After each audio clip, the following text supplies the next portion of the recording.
လျံပြန်ကြွခန္ဓာရသည်နောက်ဆုံးဘဝကြီးမန္တာသက္ကုမျိုးရောင်တို့သည်ကဘာအလင်းရောင်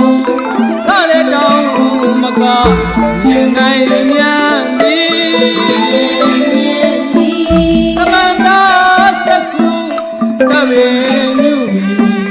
ရှေတိကာလဘဝရှိကျူ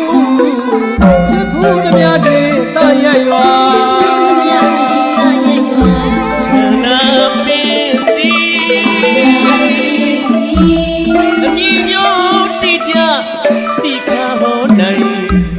ဗမြိုင်စမမီကိုယ်လိုက်ကြကြည့်တရားဖြစ်သည်ကိုယ်လိုက်ကြကြည့်တရားဖြစ်သည်ဘလာငါရအမစိတ်မျိုးတကူပေါင်းသည်ကိုပါကုန်၏အောင်ဝဲလီလီအောင်ရောင်ပြာစီအောင်နှရှိကမီ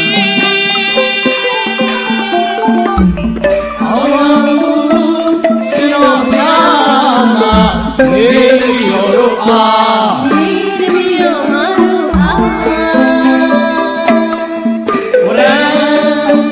အောင်တမေ